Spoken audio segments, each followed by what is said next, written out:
Olá, sejam bem-vindos. Mais um episódio da série Grandes Nomes do Controle Externo Brasileiro. Hoje, para nossa alegria, estamos aqui com o ministro Antônio Augusto Anastasia, ministro do Tribunal de Contas da União, e que é um dos nomes mais expressivos do controle externo brasileiro. E até conto para ele, eu acho que já contei essa história, mas vou contar para todos. E lembro que quando estava se discutindo, debatendo, o Senado Federal estava debatendo quem escolheria para o TCU. O ministro já estou no Tribunal de Contas, no sistema, há quase 20 anos, entrei em 2007. E ele diz que não lembro, não houve nenhum ingresso no Tribunal de Contas que tenha sido tão celebrado. Como nós celebramos os grupos todos, todo mundo muito feliz com o seu ingresso, porque na nossa visão, na visão de muitos, acho que de todos, era a própria expressão do que diz a Constituição. Alguém de reputação ilibada, de notórios saberes em tantas áreas, né, em direito, economia, administração pública. E então, era difícil você juntar tantas características positivas em um nome. Eu acho que o seu nome representava tudo isso. A gente se entendeu como um grande sinal de prestígio do Senado Federal, o Senado Federal prestigiando o TCU e também o sistema de controle externo brasileiro. Os tribunais de contas também dos estados se sentiram muito prestigiados com a sua presença. Então, para a gente é uma honra ter o ministro Anastasia. Ele é muito conhecido, mas a trajetória dele realmente é muito digna de nota, porque tem uma trajetória muito forte na universidade, né, como professor de Direito Administrativo na Universidade Federal de Minas Gerais, onde se formou. Depois também na Administração Pública Estadual, foi secretário adjunto, depois foi secretário. Na Administração Pública Federal, eu lembro que nos anos 90 eu era jovem funcionário do IPEA, e o ministro já era vice-ministro do Trabalho, vice-ministro da Justiça, né? Então, tive uma posição muito estratégica também no governo federal, já ali nos anos 90. Depois voltou para Minas Gerais e foi secretário, foi vice-governador, governador, senador eleito por Minas Gerais, e um senador muito atuante, né?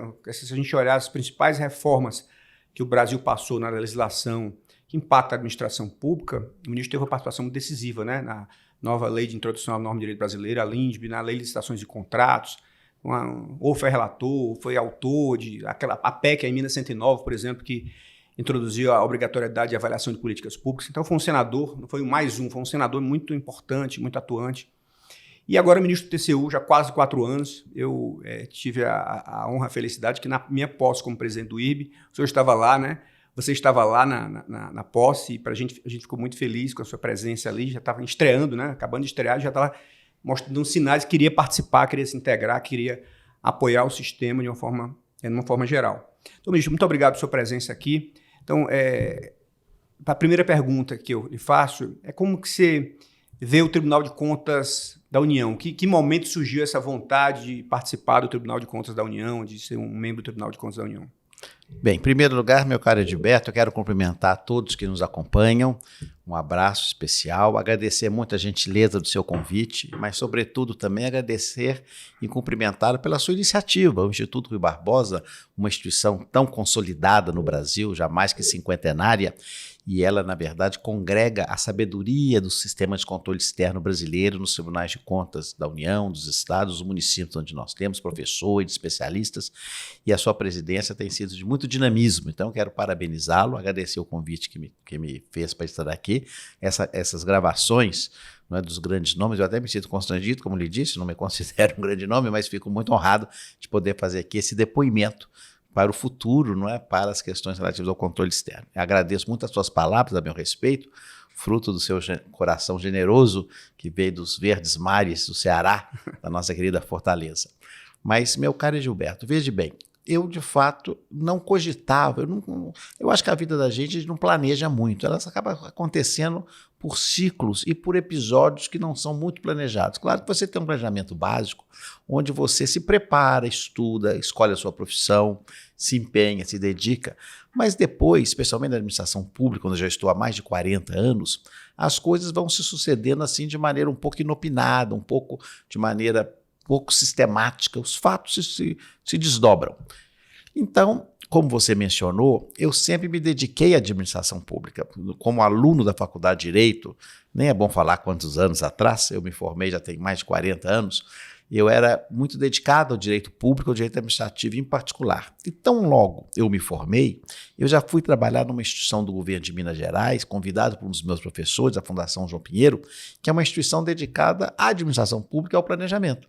E ali eu tive uma experiência muito jovem, 22 anos de idade, já muito rica, porque era um trabalho que era matricial, era multissetorial, de vários profissionais, arquitetos, economistas, administradores, advogados, engenheiros, todo mundo trabalhando junto nas políticas públicas que a Fundação sustentava o governo do Estado naquela época, e com projetos, inclusive, nacionais.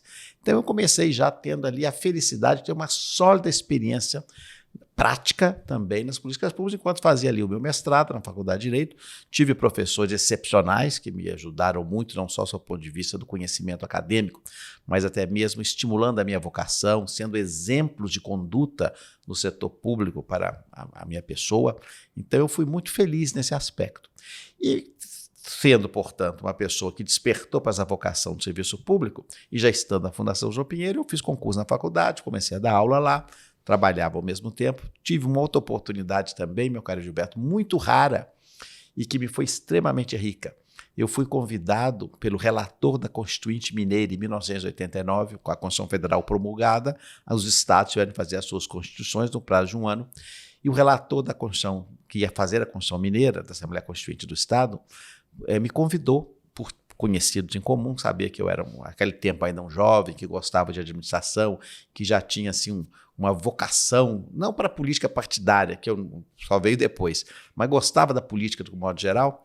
Ele me convida para ser o assessor pessoal dele. Então, na realidade, eu passei ali um ano muito rico da minha vida, porque 24 horas por dia, 7 dias por semana, auscultando todo o segmento de Minas Gerais nas suas demandas em políticas públicas. Então, eu conheci o Estado na sua essência, porque o relator não tinha tempo, né? Então, eu que representava, fazia, e tecnicamente também desenvolvia ali trabalhos muito instigantes. E aquilo, claro, me deu um conhecimento ainda melhor. E logo depois veio o governador Hélio Garcia me convidando para integrar o seu governo, primeiramente com o secretário adjunto, eu tinha 27 anos de idade, do planejamento, com o professor Paulo Paiva, e depois eu ainda fui no governo de secretário de administração também, do governador Hélio, e vim para Brasília em 95 para trabalhar no governo federal do presidente Fernando Henrique com o Paulo Paiva, que tinha se tornado ministro do Trabalho. Me convidou para ser o seu secretário executivo, né, o segundo posto. Depois eu fui para o Ministério da Justiça, no segundo mandato do presidente Fernando Henrique. Fiquei lá alguns anos. O Ministério da Justiça muito difícil, bem mais difícil que o Ministério do Trabalho, né? Eu conversava esse dia com o ministro Lewandowski e falava: ministro, eu tenho pena do senhor, porque o Ministério da Justiça é o ministério mais complexo e toda sexta-feira, no final do dia, tem um problema e cai a bomba no Ministério da Justiça, porque são assuntos muito diversos. E depois, voltando para Minas Gerais, a convite do governador Aécio Neves, que era candidato ao governo, eu coordenei o plano de governo dele na eleição de 2002. A vitória eleitoral me levou a ser o seu coordenador da transição, secretário de planejamento. E aí vem um fato novo, meu caro Gilberto. Eu que era um professor, um técnico, felizmente é conhecido, com uma boa experiência naquela altura, 40 e poucos anos de idade, ele me convida para a vida partidária. E eu te confesso, Gilberto, que eu assustei, né? Porque eu nunca fui, a minha família não é uma família política, a minha família não tem bases eleitorais, eu sou da capital, né? Nunca tive nenhuma pretensão eleitoral, apesar de gostar de política. Veja bem, desde que eu me formei, eu estou inserido na administração pública, que é a política. Esses anos todos na Assembleia, por exemplo, mas ele me convidou então, e como secretário de Estado, claro que você está na política no dia a dia, mas ele me convidou para filiar o partido, à época o PSDB, e me candidatar, e me convidou para ser candidato ao vice-governador. Eu disse a ele: mas governador, eu não tenho nenhum voto, só o meu. Ele falou: não, mas o seu perfil não é de natureza eleitoral nesse momento. Eu preciso de uma pessoa de minha confiança para me ajudar no governo. Você já é o secretário de planejamento, já fazer a coordenação geral do governo. Tínhamos uma equipe muito entrosada, o governador dava uma boa liberdade de ação, ele tinha uma forma de administração muito moderna, extremamente inteligente, e o Estado avançava muito naquele período. Então, no seu segundo mandato, eu fui vice-governador. Ele ia se desincompatibilizar para candidatar ao Senado, então eu assumiria o governo. Mas não cogitava que seria candidato a eventual reeleição, porque seria ali o chamado mandato tampão. E naquele período continuava dando aula, nesse período dando palestras, estudando direito administrativo, frequentando os congressos de direito administrativo, sempre mantive contato com todos os professores. E assumi o governo, e as circunstâncias políticas, volto a dizer, que não são planejadas, acabaram então me levando a candidatar à reeleição. E eu fui candidato em 2010, fui eleito governador do estado, com apoio forte dele, é claro, que era a grande liderança política naquele momento em Minas Gerais, e fiquei 4 anos no governo e tentando, Edilberto, o que é muito interessante, o que é ser um professor administrativo no Poder Executivo. Não é fácil, porque nós conhecemos a doutrina, não é? Você que tem uma formação de economia, de administração pública muito sólida, não é? Tendo sido técnico do IPEA, que é a nossa grande universidade do planejamento e da política pública no Brasil, sabe que muitas vezes as doutrinas, as teorias, elas não se coadunam com a realidade. Ainda mais a realidade do Poder Executivo de um estado tão vasto e tão diverso e desigual como Minas Gerais. Mas aí, de todo modo, eu me empenhei muito, fizemos muitas inovações, foi um governo de continuidade, na verdade foram 12 anos de governo, 2 mandatos governadores e um meu, e aí eu já não podia candidatar mais, né, porque eu já tinha sido reeleito, e então me candidatei ao Senado. Eu também não imaginava ser Senado, nunca imaginei ser o Poder Legislativo, porque eu estou dizendo que as coisas vão acontecendo. Aí fui candidato ao Senado, e lhe confesso que gostei muito do Senado. Não é? O Senado, que você conhece bem, é uma casa, o nosso telespectador sabe muito bem que o Senado, a casa alta do parlamento, até o nome vem, não é a mesma origem dos senatos de senilidade, quer dizer, não é de pessoas maduras, pessoas experientes, pessoas que têm já uma trajetória na vida pública e vão contribuir para isso, nesse parlamento, na casa alta do parlamento, Câmara Alta, que é o Senado. Então, fiquei no Senado há alguns anos, tive, como você disse, agradeço lá, um bom trabalho, porque como a minha formação jurídica ajudava, eu sempre gostei, trabalhei na Assembleia Legislativa de Minas Gerais, então eu apresentei muitos projetos, era relator de vários projetos, e até também, talvez pelo meu estilo mais ameno, mais tranquilo, eu sempre busquei, Edilberto, ajudar os colegas. Porque muitos senadores não têm a formação jurídica. Então, claro, tem os seus assessores, ninguém tem obrigação de ter. E aí vinham as propostas, e eu, relator de muitos projetos, eu sempre tentava acolher as ideias de todos. Então, eu nunca fui um parlamentar assim, que falava, não, essa ideia sua não pode entrar. Ao contrário, ao máximo possível eu acolhia, mudava daqui, mudava dali. Então, isso me permitia um relacionamento muito amistoso com todos os partidos. Eu era PSDB, mas ficava relacionando bem. Aí fui vice-presidente do Senado, primeiro vice, quando surgiu a possibilidade de daí para o tribunal. Mas o que aconteceu? Aqui fica até o registro, eu conto isso, nem tão publicamente. Nesse meio tempo, Edilberto, nós brasileiros acompanhamos. A política mudou muito no Brasil. A política ao qual eu me acostumei, eu gosto muito de história, que estudava em Minas Gerais, aquela política tradicional, do olho no olho, das visitas, das conversas, dos chefes políticos, etc., ela praticamente acabou. Hoje a política ficou muito na parte das mídias sociais, das redes sociais, uma coisa assim mais na parte da espetacularização, e eu não tenho esse estilo, eu sou uma pessoa discreta. Então eu percebi que, eu que não fiquei triste, mas é um dado da realidade, eu estava sendo ali alijado em razão dessa evolução, para permitir que as pessoas mais jovens adentrassem, etc. Então eu falei, não, mas como eu quero continuar atuando no mundo público, eu gosto da administração pública e surgiu a oportunidade da vaga no Tribunal de Contas da União, que sempre foi, aí eu abro um parênteses, uma instituição do controle externo que eu sempre admirei. Em Minas tinha um relacionamento muito estreito com o Tribunal de Contas do Estado de Minas Gerais. Desde quando eu tinha trabalhado na Fundação João Pinheiro, quando eu era muito jovem, a fundação foi contratada para fazer uma reorganização do tribunal e eu era o coordenador do projeto. Então isso na década de 80. O presidente à época era o conselheiro Maurício Brande Aleixo, vivo até hoje, um grande nome da política da administração pública de nosso estado. Então eu já conhecia bem o tribunal, tinha lá grandes amigos, desdobrei ao longo desses anos todos, então eu já conhecia o sistema de controle externo. O Tribunal de Contas da União, claro, como órgão não de cúpula, porque ele não tem comando sobre os tribunais de contas estaduais, mas como a referência maior e o órgão federal que cuida do acompanhamento do patrimônio público federal e das nossas contas, das políticas públicas, é claro que seria uma grande honraria, uma grande distinção, porque eu poderia continuar, a meu juízo, envidando meus esforços, meu conhecimento, minha experiência no serviço público, não como advogado, só como professor, que poderia fazê-lo, mas continuar servindo. Né? Eu nunca tive o perfil de profissional liberal, nunca soube ser advogado, por exemplo. Então, continuava dando aula e apresentei meu nome aos colegas.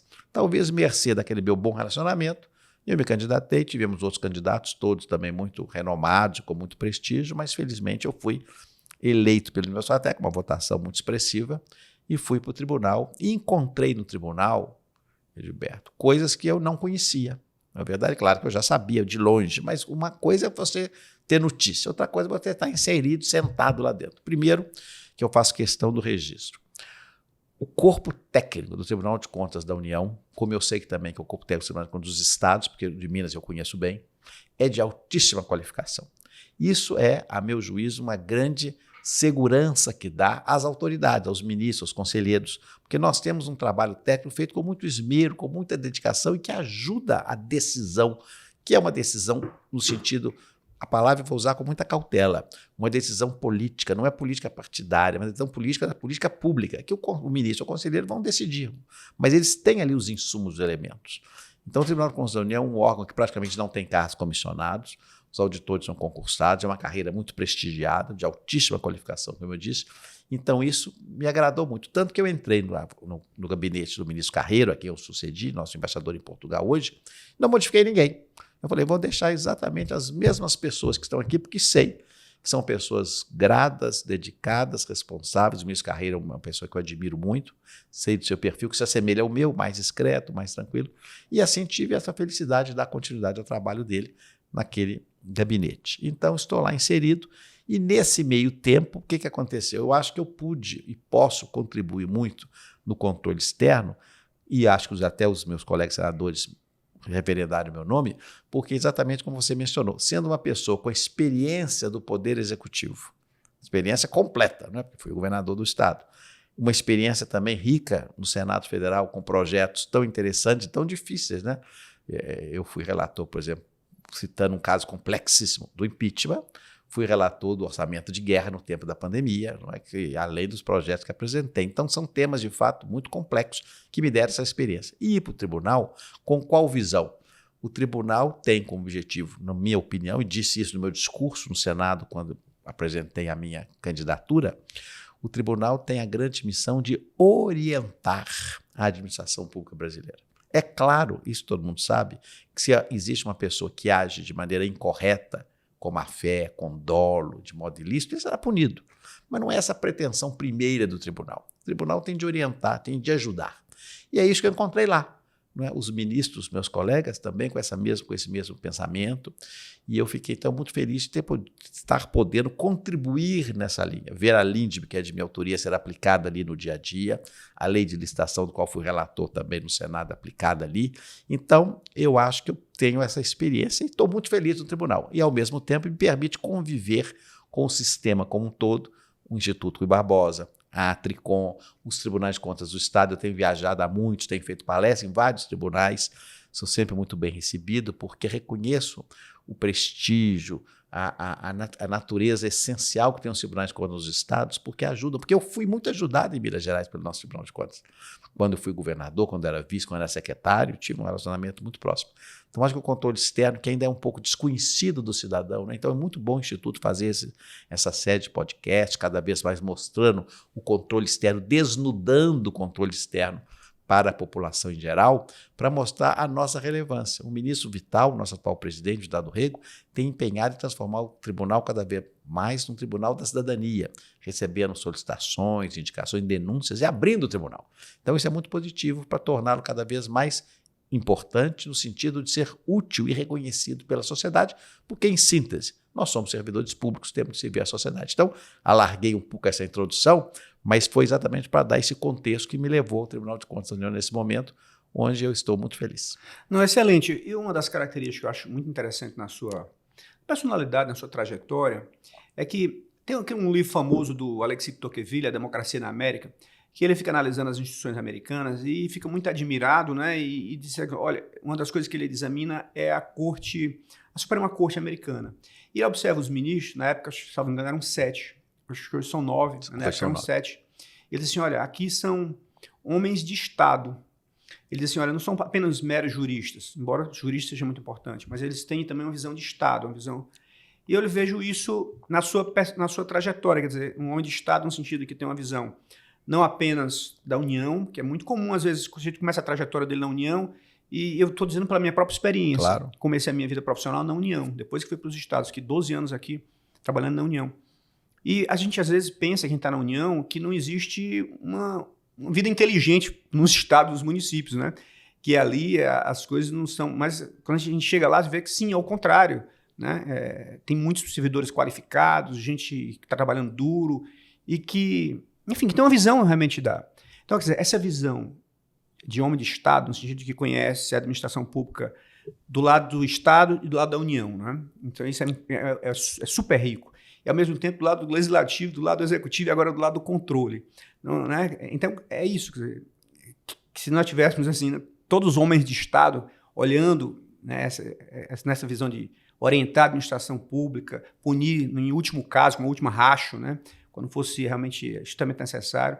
Mas para fazer isso tem que ter estofo, tem que ter história, tem que ter formação, né? Eu vou orientar se eu próprio não estou orientado ainda. Então, acho que isso é muito importante. Por isso que o Constituinte, quando a gente olha o Constituinte, quando a gente olha como ele foi sábio, é que ele exigiu do membro do ministro do Tribunal de Contas da União.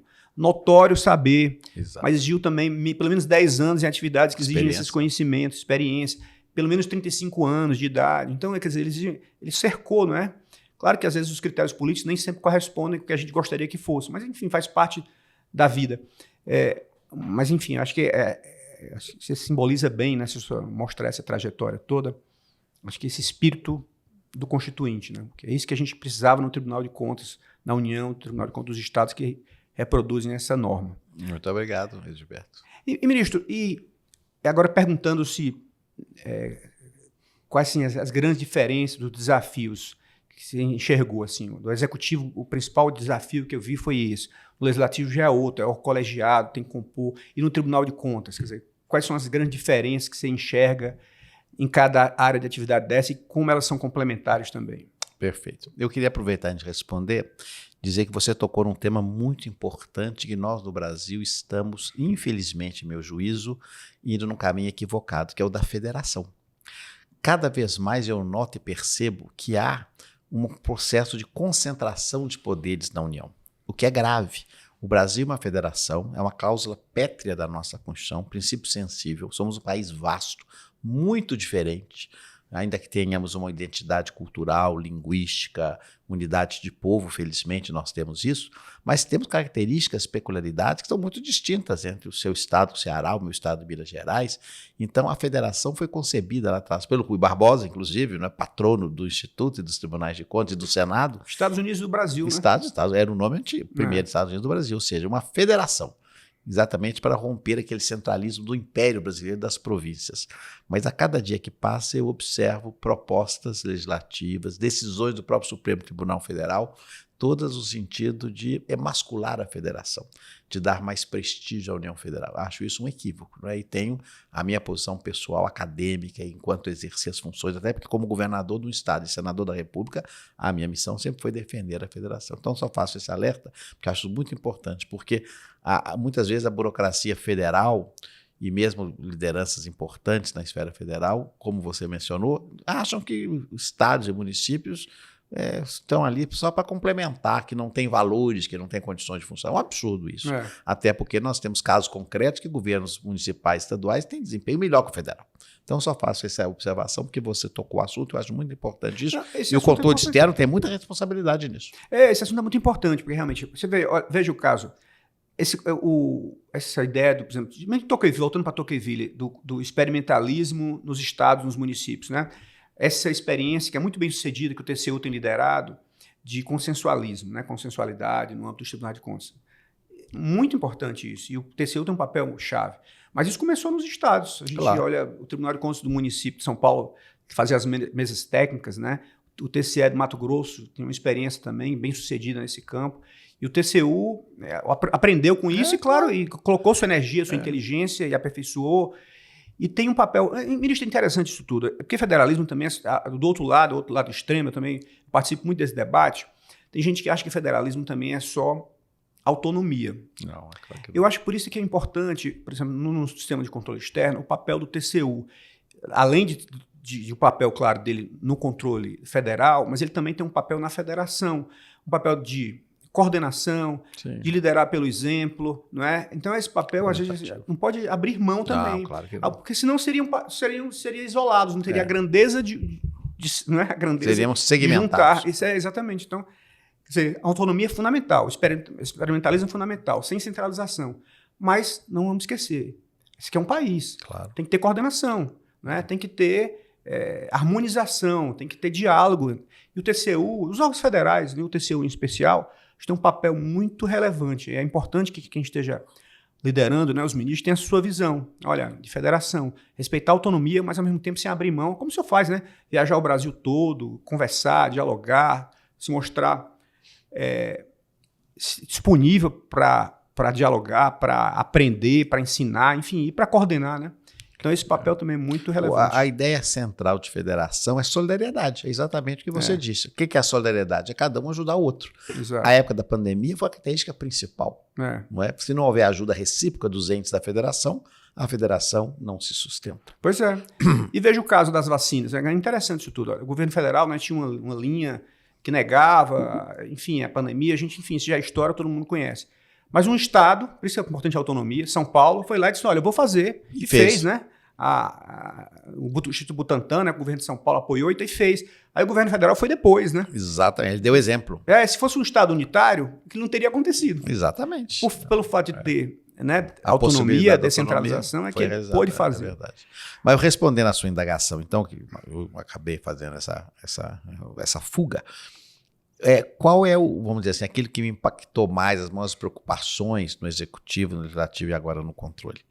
São ambientes bem distintos, Edilberto, mas todos unidos pelo mesmo propósito, que é o interesse público. Todos temos, evidentemente, como linha condutora, como pilar de sustentação, como coluna vertebral, a defesa do interesse público.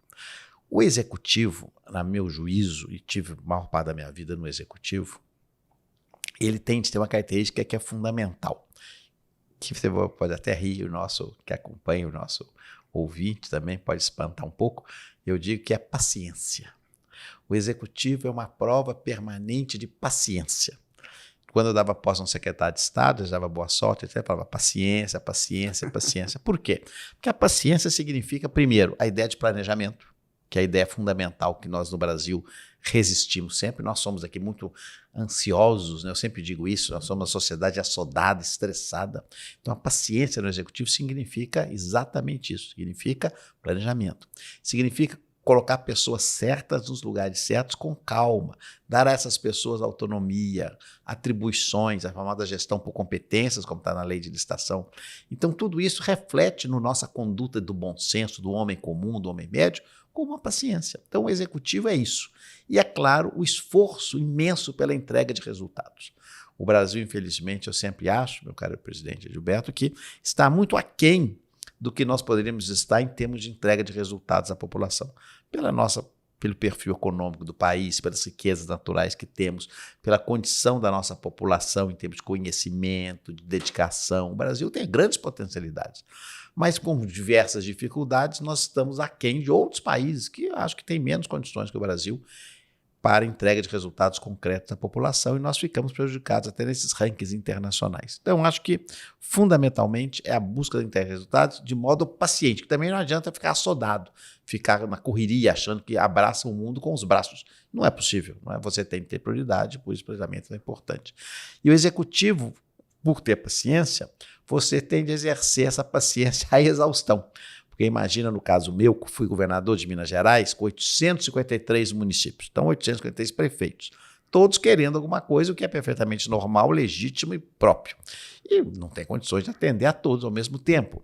Então aquilo era uma demanda imensa, chamada demanda infinita. Você resolve um, surge em 10, resolve 10, surge em 100, e por aí vai. Então você tem de organizar tudo com prioridade, por isso que eu sou muito organizado, né? Eu acho que a organização é fundamental para você tentar pôr um pouco de ordem nesse caos administrativo brasileiro. E muitas vezes o mundo político tradicional, do qual eu me inseri, mas eu não sou dele oriundo, aquele que começou como vereador, foi a prefeito, foi a deputado, depois foi a deputado federal, etc., ele vem com uma vinculação com a sua base eleitoral muito forte, e esse sentimento de urgência dele é mais agudo que o meu de paciência. Então ele bate na minha porta e pede, e não quer saber que é daqui a um mês ou daqui, é para agora. E ele está correto na visão dele, na sua concepção, só que é inexequível atendê-lo, não é verdade? Então esse drama, esse equilíbrio que você tem de ter, a sabedoria, a sapiência, a racionalidade e, sobretudo, o acolhimento para você ouvir, perceber a necessidade dele e tentar mostrar que vai conseguir, mas dentro de um certo prazo. Isso é muito interessante. Eu me lembro bem que muitas vezes eu recebia uma demanda e falava, mas nós não temos dinheiro. Dinheiro sempre tem, dinheiro do governo. Eu falava, não existe dinheiro do governo. As pessoas acham que o dinheiro do governo brota em árvore, faz naquela máquina fazer dinheiro à guitarra. O dinheiro do governo é o dinheiro nosso, né? O meu, o seu, o daquele que nos acompanha, que pagamos tributos. Então esse é um dado interessante da característica do Poder Executivo. E sem contar, acresço, que o Executivo no Brasil ainda é muito identificado com o salvador da pátria, com aquele que pode tudo, que dá benesses, privilégios. Né? Eu me lembro que minha mãe, que nunca atuou em política, eu já era professora aposentada, frequentava uma igreja no nosso bairro, e quando eu fui eleito governador, no dia seguinte, as colegas de igreja começaram a apresentar pedidos a ela, meu sobrinho, meu neto, como é que não tem como atender essas coisas? Porque também não é por maldade, porque as pessoas querem ter acesso e conseguir benefícios normais para as pessoas. Não é? Então, nós ainda temos uma cultura patrimonialista que acaba prejudicando o exercício do Poder Executivo. Aí, o parlamento. Claro que eu exerci o parlamento no Senado, que é a casa, vamos dizer assim, mais alta do sistema parlamentar brasileiro. Por isso, com características muito específicas. Mas no Senado, essa paciência me ajudou. Porque, primeiro, as pessoas acham que aprovar um projeto de lei é fácil. É dificílimo, meu Gilberto. É muito. Você mesmo acabou de acompanhar agora uma luta junto com a Tricom da emenda constitucional de essencialidade dos tribunais de contas. Quantos anos tramitaram? Pelos uns 10 anos. Uns 10 anos. Eu estava no início do Senado, já discutia esse tema, não é verdade? Quer dizer, é uma coisa relativamente simples, até mais ou menos óbvia, vamos dizer assim, mas que mesmo assim enfrenta uma dificuldade, porque aprovar um projeto de lei em 2 casas, com várias votações, depois sanção presidencial, é um drama. Então, e sem contar o apoio dos colegas. Então, você tem de construir com muita paciência aquele edifício do seu conteúdo. Então, acho que o parlamento é isso. E o parlamento é muito importante. Por isso, agora, eu, pessoalmente, a crítica que eu faço à rede social exclusiva dessas... a expressão que se usa, eu até já esqueci, que as pessoas xingam uns aos outros. Isso não funciona, na meu juízo, no parlamento. Porque você não está somando, você está afastando. Então, no momento que você afasta, você não tem a solução. Eu vi vários problemas gravíssimos no Congresso, no Senado da República, sendo resolvidos no diálogo, olho no olho, no parlamento, um cede daqui, o outro cede dali, e as coisas avançam. A lacração é a palavra. Se você fica só na lacração das pessoas xingando, isso, evidentemente, pode até resolver naquele primeiro momento. Você pode ter um apoio, a simpatia, olha lá, ele está violento, está fazendo os outros. Mas isso não vai oferecer nenhum resultado concreto a médio prazo. Tenho a mais absoluta convicção disso. Então, no parlamento, eu sempre procurei ser um parlamentar de somar, de achar soluções. Não é? E acho que consegui esse ponto. E da mesma forma no Tribunal de Contas. Por que motivo, meu caro Gilberto? Você também, conselheiro, sabe disso. No tribunal, nós devemos, qual que é a nossa função princípio? Nós não estamos aqui para atrapalhar o Poder Executivo, para atrapalhar a administração pública. Ao contrário, a nossa missão, obviamente, é colaborar com o interesse público. Então, se você percebe, ontem mesmo nós discutimos numa reunião de assessoria para as votações que tínhamos, ontem teve sessão e hoje tem outra, a gente discute todos os processos e aí o tribunal evoluiu, porque chegou lá um determinado processo que estava 99% da obra concluída, faltou 1%. E falaram, não, isso aqui no passado era multa, não queria saber, pune a prefeita, era uma prefeita mulher, determina débito integral. Eu falei, mas agora já há maioria assentada que isso não tem maior cabimento mais. Qual que é o objetivo? É punir ou concluir aquele 1% e permitir que aquela obra que já está plenamente funcionando fique ainda mais aperfeiçoada. Então, essa modificação de mentalidade foi muito positiva no âmbito da administração e no tribunal tem acontecido isso também. Então, o tribunal, você mencionou, a figura do consenso, que é exatamente esse objetivo, grandes acordos nacionais que estão na justiça, que envolvem projetos bilionários na área da infraestrutura em especial, que estão aí parados e que podem ser resolvidos com consenso. Da mesma forma, há determinações que as pessoas têm medo. Eu vou lhe contar um episódio aqui. Na semana retrasada, você acompanhou, o tribunal comemorou 135 anos. E de 2 em 2 anos, quando o tribunal faz o seu aniversário, ele outorga uma medalha, né? A medalha do MEC, a grande medalha do MEC do Tribunal de Contas da União, que é destinada somente a 6 pessoas a cada 2 anos e que não ocupam cargos públicos. São personalidades da sociedade que o tribunal pesquisa e indica normalmente da administração pública.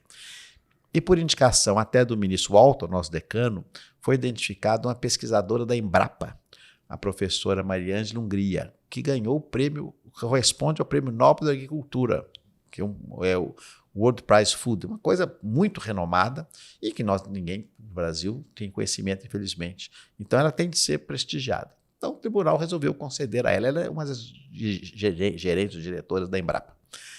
E o tribunal, então, aprovou e oficiou.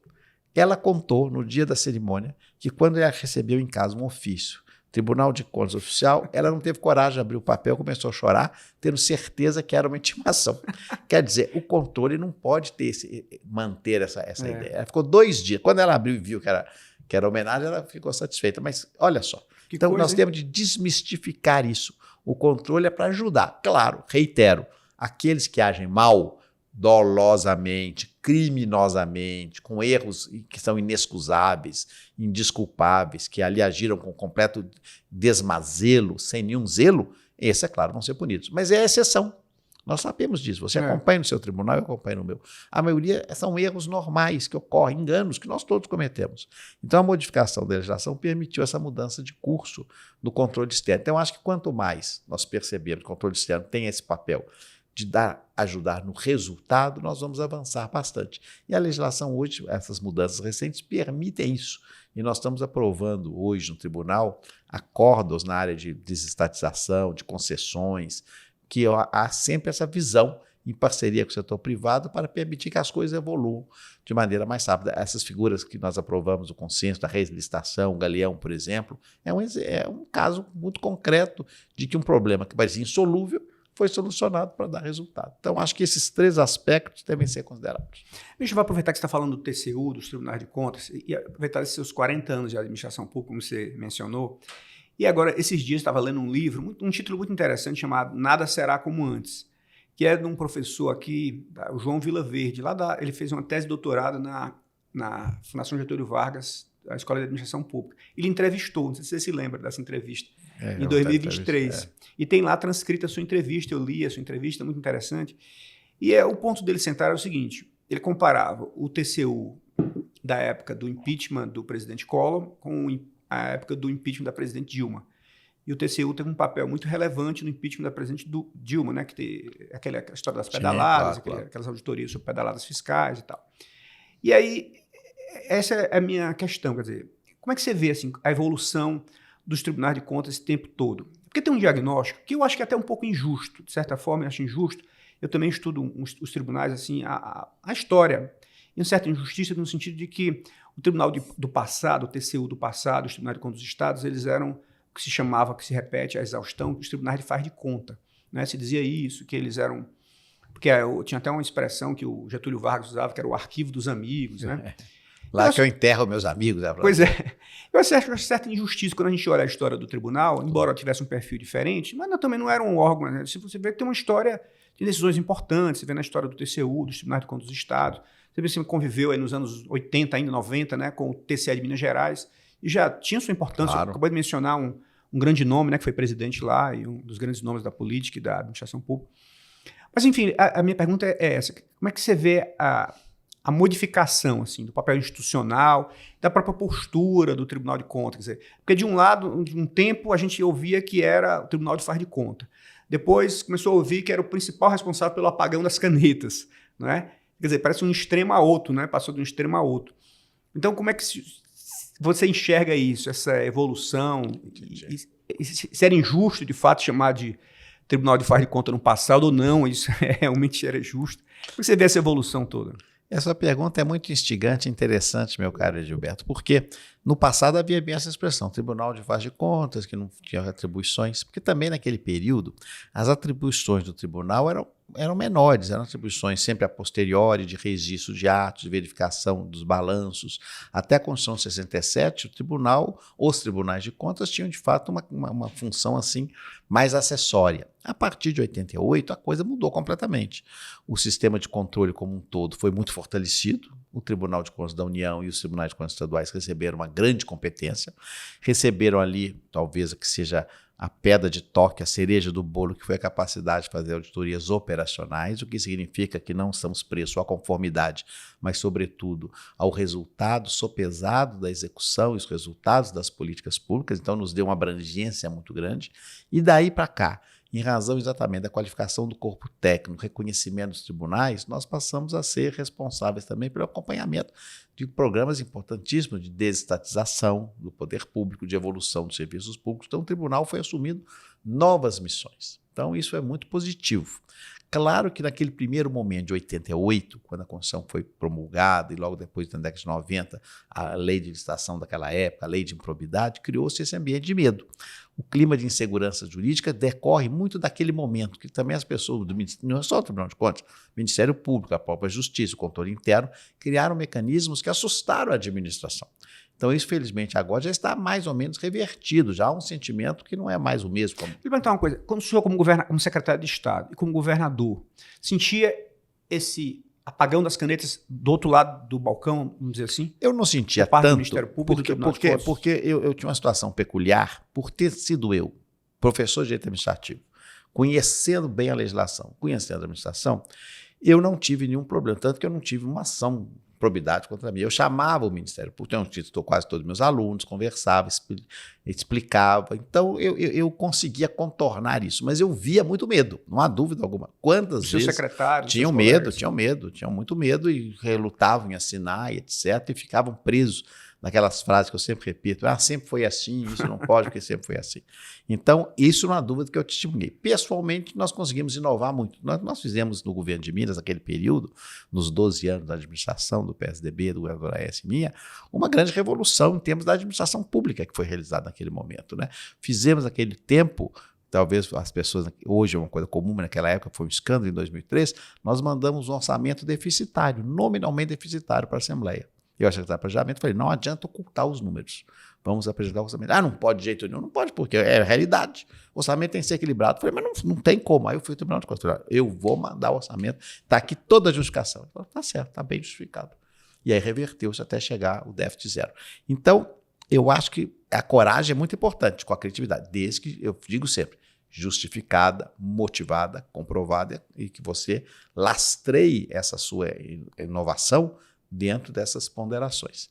Então, eu acho que o tribunal, como você disse, evoluiu nesse sentido, positivamente, consolidou uma posição hoje de reconhecimento na sociedade e até pelo clima de insegurança jurídica, quando o tribunal fala, ele dá o carimbo da segurança jurídica. Porque o Poder Judiciário dá de modo definitivo. Só que qual que é a diferença? O Judiciário é lento. Não porque quer ser lento, porque o processo judicial é moroso, muitos recursos, sai da vara, vai até o Supremo, muito caro. E no Tribunal de Contas o processo é gratuito e muito mais rápido. Então acaba que nós conseguimos ter essa diferencial em relação ao Poder Judiciário no que tange aos temas da nossa competência, claro, sempre submetido ao acompanhamento e evidentemente, o controle do Judiciário, que tem um monopólio no modelo brasileiro. Então acho que essa evolução é muito positiva. E você me perguntou no início sobre a questão da visão do futuro. E eu acho que a visão do futuro se enquadra exatamente aí. O tribunal, com a inteligência artificial, que hoje está muito aguda, muito presente nos tribunais de contas da União e dos Estados. O TCU é considerado, no Brasil, o órgão federal que tem uma inteligência artificial mais desenvolvida. Eu não sou a pessoa muito habilitada para isso, porque não é minha área, mas é um dado que se constata e que se confirma. Essa parte, digamos assim, mais mecânica, mais do cotidiano, dos atos de verificação, dos atos de apostadoria, das prestações de contas mais comezinhas, daquele dia a dia mais comum, a inteligência artificial, eu tenho a impressão que vai resolver bastante, o que vai permitir que o tribunal se debruce sobre o quê? Sobre os temas de alta indagação, problemas mais graves. E isso vai resolver hoje o pior problema que nós temos, que se chama prescrição. Porque o tribunal, em razão do volume de processos, acaba que não consegue resolver tudo nos prazos ideais. E esse prolongamento do tempo acaba levando a dúvidas sobre a prescrição, que nós ainda temos uma situação que a ser amoldada com as decisões do Supremo. Então, no meio que a inteligência artificial assumirá um papel de desenvolvimento muito rápido de várias decisões que são rotineiras, digamos assim, claro, sobre fiscalização e sobre observação sempre, diligência sempre, mas os processos de maior peso vão correr mais sérios, que eles serão observados pelo nosso corpo técnico com mais dedicação em razão, não da profundidade que sempre foi, mas porque não tem outros temas que estão ali ocupando tempo. Então, isso eu acho que vai resolver muito na prática, inclusive, as questões de prescrição, que também serão definidas os prazos em breve, de modo muito claro, com o Supremo Tribunal. Então, acho que essa visão de futuro vai dar isso, e que vai permitir ao tribunal cada vez mais faça o quê? Ajude a administração pública. Isso é interessante. É interessante que no Brasil todo, os tribunais de contas, abarrotados de processo, né, cresceram muito, aquela história... E todo dia problema novo, e o tribunal quer atender, quer alcançar essa área, por exemplo, de políticas públicas. E eu digo, pessoal, gente, isso é fundamental. Isso realmente é um papel que o tribunal tem, mas isso não é fácil falar, é difícil fazer, Claro. precisa se preparar. Porque o Tribunal de Contas não pode ser um palpiteiro, porque o palpiteiro ele muito mais atrapalha do que ajuda. Ou ele dá uma recomendação supérflua, ele vai, né, chover no molhado, já sabia O daquilo, óbvio, lulante. o óbvio, ou então vai atrapalhar, dizendo uma política, porque as coisas são muito especializadas, não é, ministro? Como é que o Tribunal de Contas vai falar de educação? Ele precisa entender muito de educação, de saúde, cada área dessa é muito especializada, né? Ele precisa realmente de um treinamento muito grande. Então, para isso, ele precisa liberar força de trabalho, energia, inteligência para isso. Porque o que é que está acontecendo nos tribunais todos? Os tribunais têm optado pela seletividade.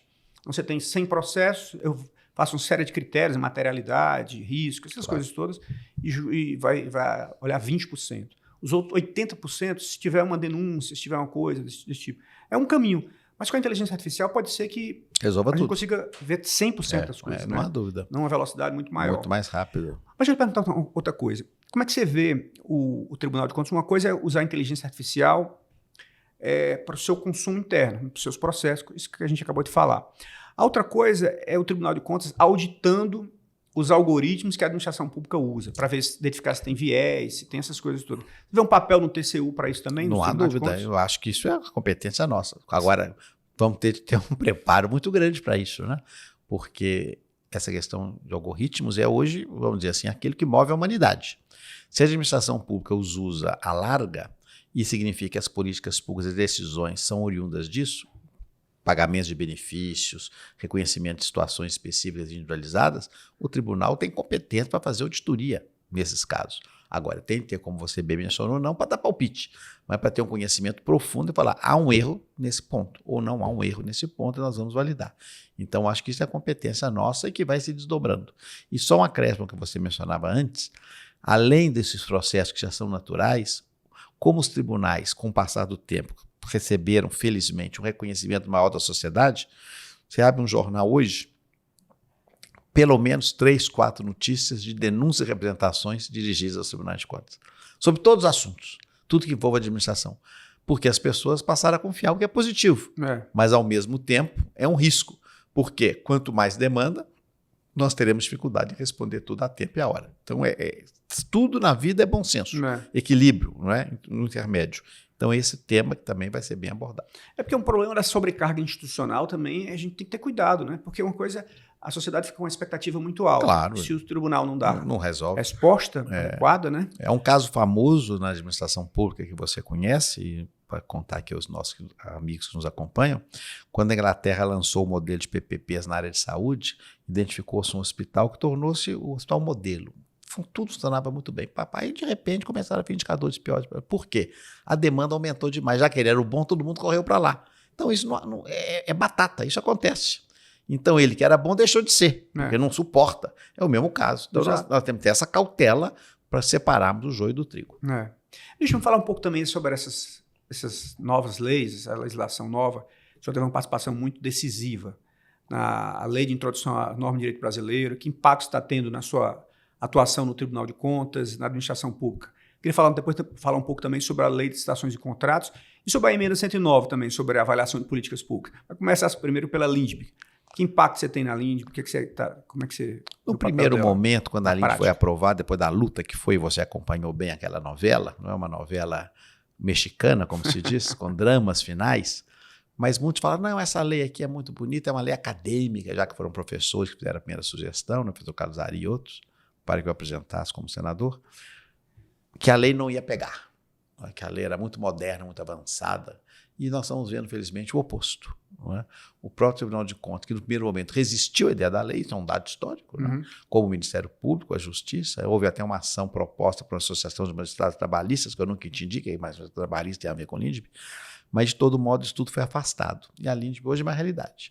Os observatórios capitaneados por a Fundação Getúlio Vargas, os vários livros escritos, os professores, o dia a dia da administração nos permite ver no sistema de controle externo como a LINDB é aprovada, porque ela ajuda a administração em resolver problemas. Esse foi o seu desiderato, seu objetivo, resolver problemas. E assim nós fizemos. Então, eu fico muito feliz de ter sido o autor dela e ter podido participar desse grande esforço nacional para ter uma lei que, ao invés de punir, pretende distinguir o bom do ruim e, sobretudo, considerar as circunstâncias de atitude. Isso é um ponto fundamental. O fundamental não é nem deixar de punir aquele que não age com dolo. É sopesar positivamente as peculiaridades de cada qual, que são muito diferentes. Você é do estado do Ceará. Uma coisa é o município de Fortaleza.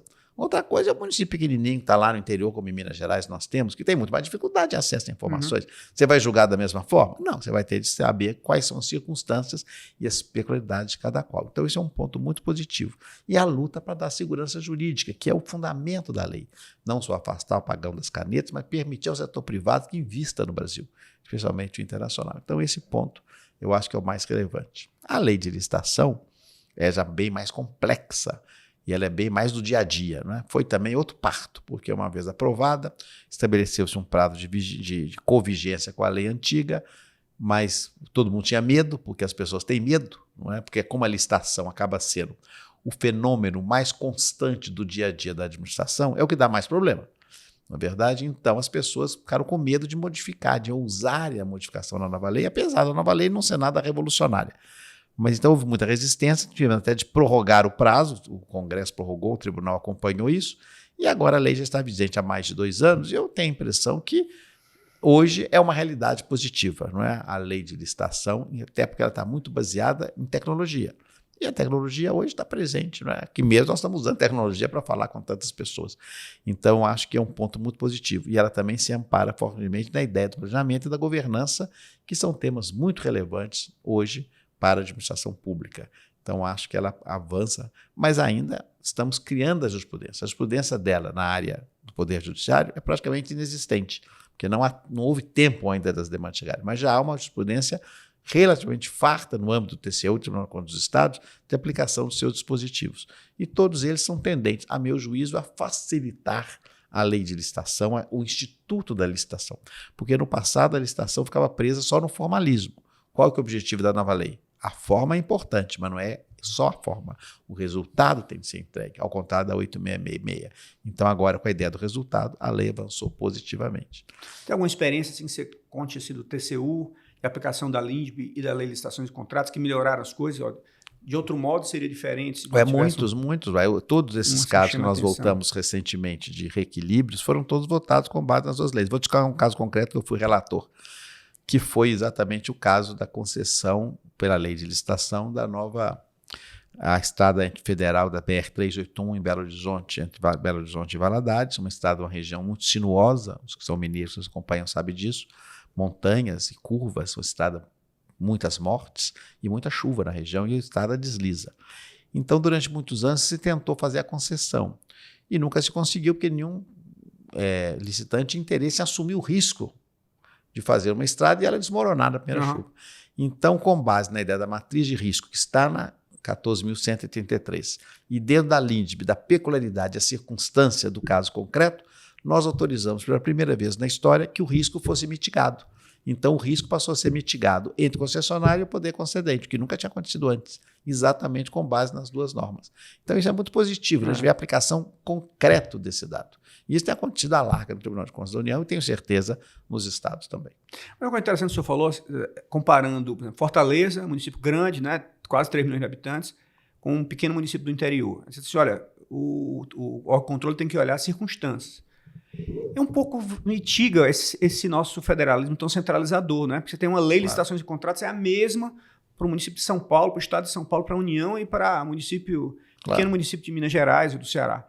Então, quer dizer, o órgão de controle, ao observar as circunstâncias, o caso concreto, forma, ele mitiga essa centralização. Ele relativiza o que acontece. E observa. Mas sabe o que aconteceu também? Eu falei isso muitas vezes, e porque como fui relator de licitação, eu sempre achei a licitação um projeto muito federalista, não é muito federal só, concentrando na União as competências. Né? Porque a norma geral, que diz a Constituição, uma lei de 200 artigos, claro que de norma geral não tem tudo, né? pouca coisa. É norma detalhada mesmo. Mas, meu caro Edilberto, foram os estados e municípios que bateram lá na minha porta, eu sempre conto isso, e falaram, não, senador, nós queremos ficar, por quê? Medo. Nós queremos ficar igualzinho à União, porque o que a União faz, nós repetimos. O medo foi tão grande, o trauma foi tão grande, a insegurança jurídica tão grande, que eles mesmos não queriam ter autonomia como tinham no passado para fazer as suas regras próprias, o que é ruim, porque a criatividade é importante na gestão pública. Então acabou que a norma ficou uma norma, de fato, muito dando parâmetros. E tanto que eles hoje, estados e municípios, gostam de quê? De seguir as minutas que a AGU faz, que são até bem feitas, mas nem sempre se coadunam com a realidade local. E agora, com essa ideia da plataforma Contrata Brasil, isso vai se agudizando. E o projeto que foi votado recentemente no Congresso, ele não foi sancionado pelo presidente, que cria um sistema de compras expresso, um tal de CRIX. Esse sistema centraliza na União ainda a possibilidade de nós diminuirmos as licitações nos estados, porque tudo vai ser credenciamento feito pela União. Então, isso tem que ser olhado com certa cautela. E você sabe que é uma característica também interessante? Quando o Estado tenta inovar, um Estado, um município, na lei de licitações, faz uma norma própria, botou a cabeça fora d'água, vem o Supremo e diz que é inconstitucional aquilo, porque... A simetria federal. Tal do princípio da simetria, ele é muito centralizador. Muito. Né? O próprio Supremo ajuda. Eu me lembro, naquele tempo assunto muito delicado, remuneração de servidores, que é um tema que a União não pode legislar em relação aos estados, e tem legislado. Pois é. E quando eu vejo muito isso, o Supremo tem um discurso, uma coisa é o discurso, né, dos ministros, olha, federalismo, autonomia. Outra coisa são as decisões. Na prática, a decisão pão, queijo. É quando alguém tenta inovar, paf, aí é inconstitucional, simetria, que é fácil, né, até decidir nesses termos. Claro. Ministro, já estamos quase uma hora que a gente conversa aqui, então para a gente já partir para finalizar, qual é a sua visão assim, de futuro, não só dos tribunais de contas, mas da administração pública brasileira? Você é esperançoso, otimista que o Brasil vai deslanchar? Quer dizer, eu lembro que nos anos 90 tinha um ministro chamado Antônio Candir, que lançou um projeto, lembra do Antônio Candir, lembra de planejamento, ele lançou um projeto que o Brasil cresceria 6-7% ao ano. E aquele, puxa vida, eu tinha 20 e poucos anos, nós todos éramos filhos do crise, o Brasil em crise, a década perdida e tudo mais, a gente achava aquilo risível, né? E o nosso chefe, que era de outra geração, ele dizia assim, olha, gente, eu já vi isso, é possível sim, o Brasil já cresceu 7% ao ano, o Brasil foi o país que mais cresceu no mundo. De 30 a 70. Entre 30 até 80, né? 70 foi também, não, né? O segundo PND, então cresceu bastante também. Então, você vê esperança nisso, o Brasil voltar a crescer, voltar a ser esse país dinâmico, essa modernização administrativa que o país fez, vai realmente destravar, tirar essas travas que o país tem, essas âncoras que impedem que o país se desenvolva, né? A gente superar essa história de apagão das canetas, voltar a investir em infraestrutura, recuperar essa capacidade do Estado mais presente, setor privado também atuando. Você é esperançoso sobre isso? Que papel você vê para os tribunais de contas nesse contexto? Presidente Gilberto, eu sou muito esperançoso, eu acho que isso é muito viável, muito possível, até como eu disse há pouco, o Brasil tem as condições objetivas para isso. Agora, nós devemos ter decisão política nesse sentido, não é verdade? Coragem política, liderança ousada, liderança inspirada para tocar essas reformas. Eu sempre achei, durante os meus 40 anos de atividade na administração pública, que o tema da gestão ficou sempre muito afastado, ficou sempre muito periférico, e ele é muito relevante. As pessoas não prestigiam a gestão. Sem gestão adequada, nós não temos educação, saúde, segurança, infraestrutura, fomento ao emprego. Então a gestão pública tem que ser aperfeiçoada. E só o que eu noto é isso, como a gestão pública não é o centro das prioridades ainda, ele acaba criando dificuldades para alcançarmos esses objetivos. Mas eu acho que nós temos condições próprias, adequadas, para fazer uma grande evolução brasileira de crescimento. Por isso eu sou otimista. Mas para isso a sociedade tem de perceber que nós temos de uma administração pública criativa, ousada, empreendedora, como tem em vários países. Mas você acha que o Brasil está caminhando nessa direção? Eu acho que sim. Eu acho que eu sempre digo que essas leis que foram votadas recentemente, quase todas elas não de iniciativa do governo, independente de qual governo fosse, mas todas elas de iniciativa do próprio parlamento. O marco legal de saneamento, por exemplo, que o senador Tarja Gereissati, seu estado, foi o grande herói. Nós votamos a nova lei de improbidade, a lei de licitação, estamos votando agora a nova lei de PPPs e concessões, já está no Senado a sua revisão. Então, são várias medidas legislativas que já acenam para isso. Então, eu acho que é um clamor da sociedade que isso avance. E há condições objetivas de fazê-lo. Agora, reitero, que a posição do governo federal, do Poder Executivo, é sempre importante. É ele que é o timoneiro. Então, o governo federal, como timoneiro, como líder principal, tem de tomar avante. Tanto que nós estávamos discutindo todo dia a proposta de reforma administrativa apresentada pelo deputado Pedro Paulo, muito bem concebida, muito bem feita, ainda que muito detalhada, e tem horas que tange um pouco a federação, mas isso não é o nosso tema aqui.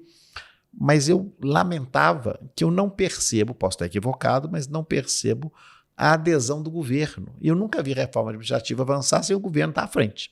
Então, se o governo, o Poder Executivo, seja titularizado por A, B, C ou por qualquer partido, não veste a camisa dessa necessidade, desse avanço, o Brasil, como um todo, a própria sociedade, sozinha tem mais dificuldade, porque os meios são institucionais. Não é verdade? A nossa sociedade brasileira, ao contrário da sociedade norte-americana, hoje não, mas no passado, é uma sociedade muito desvinculada do poder público. O Brasil não, nós dependemos do governo, não é? O mundo empresarial é vinculado ao governo, só a figura dos gastos tributários demonstra isso. Então, nós temos de ter, de fato, uma responsabilidade, um sentimento de responsabilidade do Poder Executivo para pegar essa tocha na mão, essa bandeira e avançar. Todas as condições estão postas, tem de haver vontade política. Mas também se fala muito, ministro, nesse campo aí, que o Poder Executivo no Brasil, com as reformas no orçamento, perdeu muita liderança, né? Por exemplo, o presidente Fernando Henrique Cardoso falava muito em presidencialismo de coalizão, né? Que Sérgio Abrantes conhecia esse termo, e era isso mesmo, né? Mas o presidente tinha liderança, de fato, ele ditava a agenda do país. E com esse enfraquecimento do Poder Executivo no Brasil, isso é muito evidente, né? É verdade. Hoje os parlamentares precisam muito menos do Executivo, eles não têm muitos meios de convencimento do parlamento. Então, um resultado também foi isso, perda de liderança, perda de agenda, né? Só dou belos exemplos aí, essas agendas positivas, mas que não surgiram do Executivo, né? Isso. Marco de saneamento não surgiu do Executivo, o LINDB não surgiu do Executivo, lei de licitações e contratos também não, né? Não. Quer dizer, é uma demonstração clara de falta de liderança, né? De claro. comando da agenda do Executivo. Eu concordo, não há dúvida que houve um enfraquecimento nos últimos anos, mas isso eu acho que não só é reversível, como isso pode sinalizar para nós caminharmos para um sistema que eu sempre defendi de parlamentarismo, mas onde haja responsabilidade do parlamento, que hoje é um parlamentarismo sem responsabilidade. Então, quer dizer, claro que é o pior dos mundos. O parlamentar não corre o risco de ser o seu mandato cassado pelo meio, como acontece nos parlamentos europeus. Então, esse equilíbrio é que tem que ser feito. Por isso que discute a reforma política, sim ou não. Mas é muito possível que um governo inspirado e com disposição consiga, de fato, avançar com uma agenda positiva. Eu acho que isso é viável. Essa história das emendas, só para esse ponto, eu sei que é um ponto sensível, mas eu até escrevi alguns artigos sobre isso. Um dos grandes problemas das emendas parlamentares é que tem duas narrativas. Uma narrativa positiva diz o seguinte: outro dia eu estava visitando uma cidade do interior do Ceará e o prefeito me mostrou uma obra muito interessante. Isso era um mercado que foi reformado, era uma obra antiga. Ele disse: olha, isso aqui foi dinheiro de emenda. Se você não tivesse essa descentralização por meio das emendas, jamais aquela obra, que era muito importante para o município, e que é a história de federalismo de novo, quem está no local, que sabe as prioridades do local, né, locais, foi feita. Essa é a narrativa positiva. As emendas levam, né, descentralizam o recurso.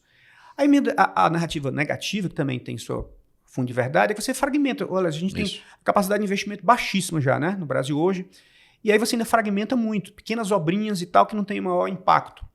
E aí o ministro Dino, né, o Supremo Tribunal Federal, liderado pelo ministro Dino, tem exigido, né, maior transparência e tudo mais. Mas um dos pontos-chave, ministro, para um ponto que o senhor trabalhou muito, que é a história de avaliação de políticas. Veja, a gente exige avaliação de políticas públicas. Essas emendas, né, quando a gente fala em transparência delas, não é só transparência, olha, está no município tal, quem colocou foi tal, foi tanto dinheiro, foi executado ou não foi. É também avaliar, né? Avaliação de política pública, avaliação dessa emenda, custo-benefício dela, taxa de retorno social, nada disso tem, né?